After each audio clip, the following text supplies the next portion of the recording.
कि सिला रहमी की बड़ी बरकत है। तो ये मैं कह रहा था कि जो इर्तिदाद की जो ये नहुसत चली है, इस पे कंट्रोल हो सकता है एक चीज से।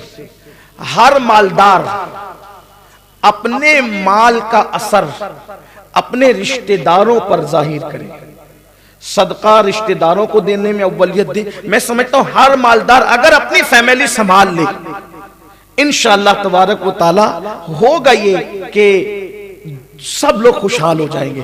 क्योंकि अल्लाह ताला ने मुसलमानों में इतने ज़कात देने वाले पैदा किए हैं कि हर आदमी 2-4 आदमी मिलकर अपना पूरा खानदान संभाल सकते। गुर्बत का खात्मा होगा। अगर आप चाहते इर्तिदाद पर या इर्तिदाद की इस तहरीक पर बंद बांधे, तो हमारी पहली जिम्मेदारी यह है कि हम अपनी कौम को मालदार बनाएं और उससे पहले दीनदार बनाएं, मजहबी एजुकेशन दें, तब कहीं जाकर के जो है इर्तिदाद पर सिर्फ चीखने से कुछ नहीं होगा।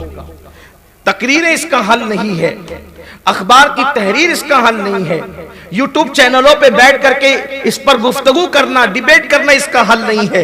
इर्तिदाद की इस तहरीक को रोकने का जरिया है कौम की बेटियों को इस्लामी एजुकेशन दो, उनको दीनी तालीम दो और फिर उनकी जरूरत पूरी करो, उनको मालदार करो, उनको पैसे से मदद करो, सपोर्ट करो। इंशाअल्लाह तबारक व तआला हम इस बदतरीन तहरीक पर अभी भी कंट्रोल कर सकते हैं। और अल्हम्दुलिल्लाह चंद एक उंगलियों पे गिनने के बराबर लोग हैं जो है वो इस तरीके से बिगड़े हुए हैं, वरना आज भी मुसलमानों की अक्सरियत अल्लाह तबारक व तआला ने ऐसी रखी है कि लोग फाका कशी से मर जाना गवारा करते हैं, लेकिन मजहब इस्लाम को छोड़ना गवारा नहीं करते। आज भी ये गैरत मौजूद है। गुफ्तगू को समेटते हुए अर्ज करूं, सिला रहमी की बरकतें आपने देख ली, उम्र बढ़ेगी, माल बढ़ेगा, मौत के वक्त सख्तियां कम होगी, मौत में आसानी पैदा होगी। लेकिन अगर कोई बंदा सिला रहमी न करे, यानी भाइयों का ख्याल न करे, बहनों का ख्याल न करे, उसका अंजाम क्या है?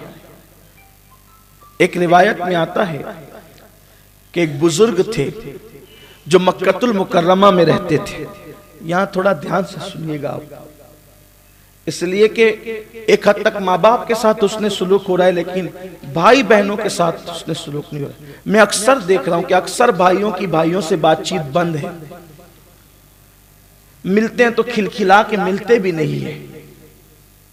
बहन आ जाए तो फिर माथे पे शिकन आना, साली आ जाए तो बड़ा मजा आता है, बहन आ जाए तो बड़ी तकलीफ होती। बल्कि साली के आने पर डिश पकने का किचन का मिजाज देख लें, बहन के आने पर किचन का मिजाज देख लें। मैं औरतों से भी कहता हूं, औरतें क्यों तफरीक करती है शौहर के रिश्तेदारों में और खुद के रिश्तेदारों में? अगर तुम अपने शौहर को रोक रही हो उसके रिश्तेदारों के साथ उससे सुलूक करने से, तो तुम उन रिश्तेदारों का कुछ नहीं बिगाड़ रही हो, बल्कि तुम अपने शौहर को जहन्नमी बना रही हो। क्या एक बीवी का ये तकाजा था मोहब्बत का कि वो अपने शौहर को जहन्नमी बनाए? हालांकि वो जो रिवायत पढ़ने चला था बहन के हवाले से, उससे पहले एक बात, एक छोटा सा आर्टिकल मेरी नजरों से गुजरा। चंद दिनों की बात है, गालिबन पड़ोसी मुल्क का वाकया है। शौहर ने अपनी बीवी से कहा कि मेरे माँ बाप आने वाले हैं आज अपने घर पे शाम को, तो जरा देखो कुछ अच्छी डिश बना लो। उसने कहा कि आप तो जानते हैं ना मेरी तबीयत आजकल ठीक नहीं चल रही है, तो आपके माँ बाप के लिए तो मैं एक काम करते हैं, अपने होटल में ऑर्डर दे देते हैं, अच्छे से अच्छा खाना मंगा लेते हैं।